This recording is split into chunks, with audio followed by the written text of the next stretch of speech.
Right breaking చేస్తున్నాం. తూర్పు గోదావరి జిల్లా రాజమండ్రి చౌడేశ్వరి నగర్ భవ్య అపార్ట్మెంట్ ప్రాంతంలో కల్తీ పాలు కలకలం రేపుతున్నాయి. ఈ పాలు తాగడం కారణంగా పలువురు కిడ్నీ వ్యాధి బారిన పడినట్లు సమాచారం. ఇప్పటి వరకు ఈ కల్తీ పాలు కారణంగా ఇద్దరు చనిపోయినట్లుగా తెలుస్తోంది. కేవలం ఆ రెండు ప్రాంతాల్లో కిడ్నీ సమస్యతో అత్యధికంగా ప్రజలు ఆసుపత్రిలో చేరినట్లు స్థానికులు తెలిపారు. ఇక విషయం తెలుసుకున్న పోలీసులు పాల వ్యాపారి అదుపులోకి తీసుకుని ప్రశ్నిస్తున్నారు.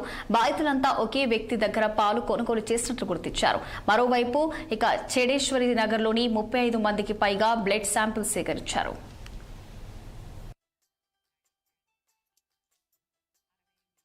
సంవత్సరాలు ముసలి వాళ్ళు అందరికీ శ్వాసకోశాలకు గురి అయ్యారు. అలాగే ఒకరు చనిపోయారు బాంబే కాలనీలో.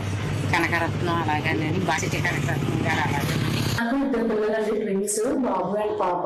3 years అన్నమాట. రీసెంట్ గా 17th నైట్ మా బాబుకి వామిటింగ్స్ అయ్యాయండి. వామిటింగ్స్ అయితే రాజమండ్రి ప్రజలకి భవ్య అపార్ట్మెంట్ చౌడేశ్వరం లాలా చెరువు నుంచి ఆ చుట్టుపక్కల పరిసర ప్రాంతాల నుంచి సడన్ గా కిడ్నీ ఫెయిల్ అయ్యి డయాలసిస్ కి వస్తున్నారు పేషెంట్స్. బాడీలో యాసిడ్ లెవెల్స్ కూడా ఎక్కువ ఉంటున్నాయి. రాయమండ్రిలో కిడ్నీ డాక్టర్లు అందరి దగ్గర కూడా 1-2 కేసులు తగులుతున్నాయి. సో దానికి కారణం ఏంటో తెలియదు. చెడు పాలు వల్ల, లేకపోతే అపార్ట్మెంట్ ట్యాంక్ లో వాటర్ క్లీన్ చేయకపోవడం వల్ల ప్రాబ్లమా, లేకపోతే కారణాలు ఏంటో అన్వేషించాలి. వాళ్ళకి ఒక రోజు జ్వరము, మిగతా లక్షణాలు విరోచనాలు ఏమీ లేకుండా కూడా 9 క్రియాటిన్ వచ్చి డయాలసిస్ చేసిన తర్వాత కూడా యాసిడ్ లెవెల్స్ ఎక్కువ ఉంటున్నాయి.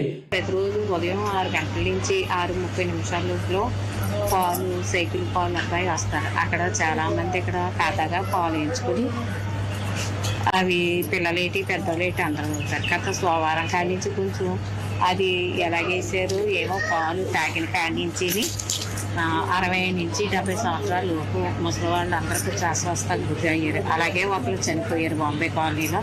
కనకరత్నం అలాగే బాధ్యత కనకరత్నం గారు అలాగే ఇద్దరు పిల్లలండి, ట్విన్స్, బాబు అండ్ పాప. 3 years అన్నమాట. రీసెంట్ గా 17th నైట్ మా బాబుకి వామిటింగ్స్ అయ్యాయండి. వామిటింగ్స్ అయితే వామిటింగ్స్ ఎంజాయ్ చేసినప్పుడు నార్మల్ వామిటింగ్స్ చెప్పేసి ఇంకా నెక్స్ట్ డేకి వామిటింగ్స్ విత్ ఫీవర్ కూడా వచ్చింది. రెండు తగ్గట్లేదు. హాస్పిటల్కి తీసుకొస్తే బ్లడ్ టెస్ట్ చేశారు. బ్లడ్ టెస్ట్ చేస్తే యూరియా క్రియేటిన్ చాలా ఎక్కువగా ఉన్నాయి అన్నారు. దీంట్లో ఆఫీసర్ 1 డేలో యూరియా క్రియేటిన్ అంత ఇంక్రీజ్ అవ్వడం ఏంటని చెప్పి యూరిన్ పాస్ చేశారని అడిగింది.